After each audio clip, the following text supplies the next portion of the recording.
दोस्तों, प्रधानमंत्री नरेंद्र मोदी के खिलाफ बड़ी बगावत होने वाली है। सुप्रीम कोर्ट के बड़े वकील ने बड़ी भविष्यवाणी कर दी है। साफ कह दिया है कि नरेंद्र मोदी से अब देश नहीं संभलने वाला है। दोस्तों, क्या देश में एक बड़ा आर्थिक तूफान आने वाला है? और सुप्रीम कोर्ट के सबसे बड़े वकील ने क्या भविष्यवाणी कर दी है? लोगों से कह दिया है कि हो सकता है कि इसके लिए आपको लाठी भी खाना पड़े, लेकिन लोकतंत्र अगर बचाना है तो आपको सड़कों पर उतरना होगा। दोस्तों, जिस तरीके से तमाम तरह की चीजें देश में हो रही हैं, अब प्रधानमंत्री नरेंद्र मोदी से क्या देश नहीं संभल रहा है? क्योंकि संजय राउत ने कह दिया है कि अगर नरेंद्र मोदी देश का भला चाहते हैं तो वो इस्तीफा देकर चले जाएं, क्योंकि कुर्सी ही तो है, जनाजा नहीं है, उनको उतर जाना चाहिए और अभी तक नरेंद्र मोदी का इस्तीफा हो जाना चाहिए। दोस्तों, क्या लगता है कि देश में आर्थिक तूफान के बीच नरेंद्र मोदी का इस्तीफा होने जा रहा है? क्योंकि नॉर्वे में जिस तरीके से असली पत्रकार से प्रधानमंत्री नरेंद्र मोदी का सामना हुआ है, उसका जवाब तक नहीं दे पाए। लिफ्ट तक पत्रकार ने पीछा किया, लेकिन फिर भी प्रधानमंत्री नरेंद्र मोदी कुछ भी नहीं बोल पाए। गोदी मीडिया के जरिए से जो अपने आप को महामानव बताने की कोशिश कर रहे थे, उनकी असली सच्चाई उस वक्त सामने आ गई जब उनका सामना असली पत्रकार से हुआ है। राहुल गांधी ने देश से क्या अपील कर दी है, तमाम खबरों पर विस्तार से चर्चा करूंगा। लेकिन पहली खबर पर आते हैं कि आखिर सुप्रीम कोर्ट के सबसे बड़े वकील प्रशांत भूषण ने देशवासियों से क्या कुछ अपील कर दी है। क्या अब नरेंद्र मोदी से देश नहीं संभलने वाला है? देखिए, वरिष्ठ वकील प्रशांत भूषण ने साफ कहा है कि अगर देश को बचाना है तो लोगों को सड़क पर उतरना पड़ेगा।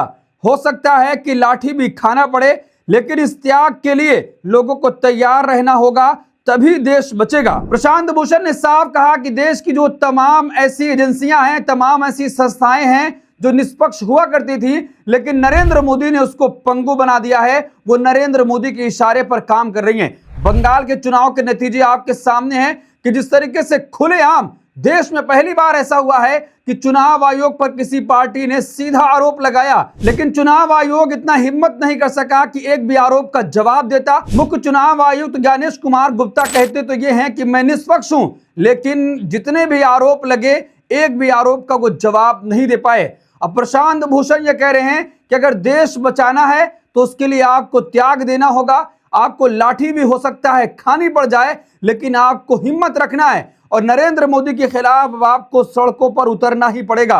क्योंकि ऐसी तमाम जो निष्पक्ष एजेंसियां थी, संस्थाएं थी, सबको पंगु बना दिया गया है, सब पर कब्जा कर लिया गया है। वो भारतीय जनता पार्टी और आरएसएस के इशारे पर काम कर रही हैं। देखिए, प्रशांत भूषण ये बात क्यों कह रहे हैं, मैं आपसे ये बात क्यों कर रहा हूं, उसकी एक बड़ी वजह भी है। क्योंकि कोटक महिंद्रा के फाउंडर ने साफ कह दिया है कि देश में एक भारी तूफान आने वाला है। मिडिल ईस्ट में जो कुछ जंग चल रही है, उसकी वजह से भारत में इतना बड़ा संकट आएगा कि भारत तो उसको सहन नहीं कर पाएगा, क्योंकि सरकार ने उसकी तैयारी तक नहीं की है। नरेंद्र मोदी और गृह मंत्री अमित शाह 5 राज्यों के चुनाव में बिजी थे। जब ऐसा संकट आया, उसके लिए कोई तैयारी नहीं की गई।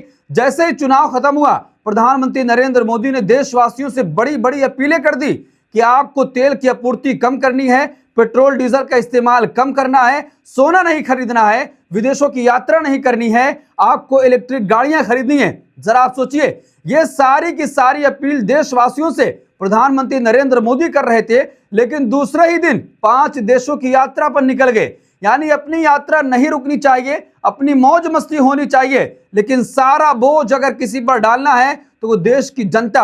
आपको याद होगा कि यही नरेंद्र मोदी जब 2014 में प्रधानमंत्री नहीं बने थे, तब ये कहते थे कि किसी भी और देश के पेट्रोल और डीजल के दामों में बढ़ोतरी नहीं हो रही है, बांग्लादेश में नहीं हो रही है, नेपाल में नहीं हो रही है, पाकिस्तान में नहीं हो रही है, लेकिन क्या वजह है कि भारत में बढ़ोतरी क्यों हो रही है? आज वही कह रहे हैं कि पेट्रोल डीजल के दाम बढ़ने वाले हैं, आपको इसका इस्तेमाल कम करना है। जरा आप सोचिए कि 2 तरीके की बातें आज प्रधानमंत्री नरेंद्र मोदी क्यों कर रहे हैं। अब कोटक महिंद्रा के फाउंडर ने जो कुछ कहा है कि एक बड़ा आर्थिक तूफान आने वाला है और उसका सामना भारत नहीं कर पाएगा, ठीक यही बात राहुल गांधी कर रहे हैं। राहुल गांधी बहुत पहले से कह रहे हैं कि नरेंद्र मोदी ने देश को अमेरिका के सामने बेच दिया है, भारत का सौदा कर लिया है। अडानी को बचाने के लिए, एप्स्टीन फाइल में अपने आप को बचाने के लिए देश के तमाम ऐसे संस्थानों को बेचने की नरेंद्र मोदी ने तैयारी कर ली है। और आज जो आर्थिक तूफान आने वाला है, उसका नरेंद्र मोदी सामना नहीं कर पाएंगे, लेकिन इसका असर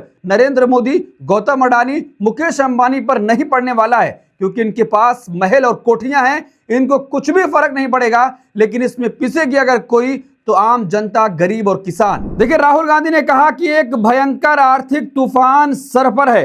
12 साल में मोदी जी ने जो ढांचा खड़ा किया वो सिर्फ अडानी और अंबानी के लिए था, और अब वो ढांचा भरभरा कर ढहने वाला है। चोट उन्हें नहीं लगेगी, उनके पास निकलने के रास्ते हैं। चोट आपको लगेगी, युवाओं को, गरीबों को, मध्य वर्ग को, किसानों को, मजदूरों को, छोटे व्यापारियों को, जो कभी इस ढांचे का हिस्सा थे ही नहीं। अपने आसपास देखिए, क्या आप उस ढांचे का हिस्सा हैं या उस तूफान का शिकार होने वाले हैं? दोस्तों, आर्थिक तूफान देश में आने की बात राहुल गांधी कर रहे हैं। अब आप कहें कि राहुल गांधी जो कुछ कहते हैं वो सरकार को घेरने का काम करते हैं, लेकिन एक के बाद एक बात राहुल गांधी की सच साबित होती है। राहुल गांधी ने महामारी के वक्त ही कहा था कि देश में कुछ ऐसा होने वाला है कि सरकार को तैयारी करनी चाहिए, लॉकडाउन लगानी चाहिए, लेकिन सरकार ने कोई तैयारी नहीं की है। उसके बाद हालात भयावह थे। राहुल गांधी ने और भी बातें कही कि नरेंद्र मोदी जिस तरीके से अमेरिका के सामने डील कर रहे हैं, एक दिन ऐसा आएगा कि अमेरिका अडानी के ऊपर से तमाम केस खत्म कर लेगा। और कल ही खबर आई कि अमेरिका ने अडानी के ऊपर से जो कुछ गंभीर आरोप लगे थे उसको खत्म कर दिया है। अब राहुल गांधी कह रहे हैं कि आर्थिक संकट आने वाला है और ऐसा तूफान आने वाला है कि उसमें आम गरीब जनता पिसने वाली है। नरेंद्र मोदी, अंबानी और अडानी का कुछ नहीं होने वाला है, क्योंकि इनके पास निकलने के रास्ते हैं, लेकिन आम गरीब के पास कुछ भी नहीं है। देखिए, राहुल गांधी ने रायबरेली में एक और बात बोली कि पेट्रोल डीजल के दाम आसमान छूने वाले हैं। जब पेट्रोल डीजल के दाम बढ़ते हैं तो सारी चीजें महंगी हो जाती हैं, क्योंकि इसी से माल आपके घरों तक पहुंचता है। मैं नरेंद्र मोदी से रोज कह रहा हूं कि लोगों की मदद कीजिए, किसानों, मजदूरों, छोटे व्यापारियों की रक्षा कीजिए, लेकिन वे लोगों की मदद नहीं करना चाहते हैं। दोस्तों, क्या लगता है कि राहुल गांधी एक के बाद एक बातें जो कह रहे हैं, प्रधानमंत्री नरेंद्र मोदी से अपील भी कर रहे हैं कि इस तंगी के समय में गरीब और किसानों की मदद आप कीजिए, लेकिन वो करना नहीं चाह रहे हैं। तो क्या जो देश की स्थिति होने वाली है, ऐसे समय में प्रधानमंत्री नरेंद्र मोदी देश को संभाल नहीं पाएंगे? अब कांग्रेस के पूर्व मुख्यमंत्री भूपेश बघेल ने एक बड़ी बात बोल दी है।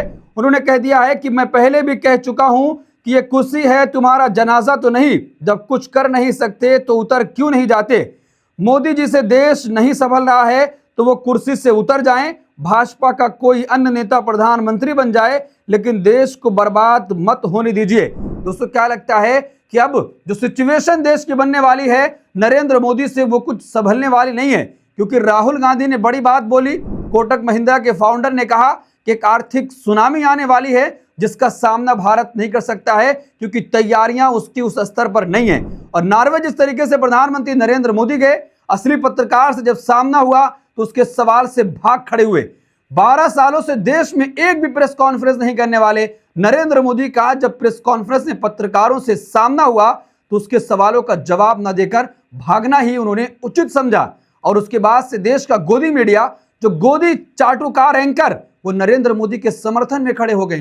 कह रहे हैं भारत की बदनामी हो रही है, विपक्ष उस पत्रकार का साथ दे रहा है। जरा आप सोचिए कि आर्थिक सुनामी आने वाली है, देश के आम जो गरीब लोग हैं, किसान हैं, उनको बड़ा एक झटका लगने वाला है। फिर भी चाटुकार एंकर करें कि नरेंद्र मोदी सब कुछ ठीक कर रहे हैं। लेकिन अब भूपेश बघेल कह रहे हैं कि अगर तुमसे नहीं संभल पा रहा है तो भारतीय जनता पार्टी में से ही किसी और को प्रधानमंत्री बनाओ। लेकिन नरेंद्र मोदी ने जिस तरीके से देश को बर्बाद करने की कसम खा रखी है, कम से कम उससे तो छुटकारा दिलाइए।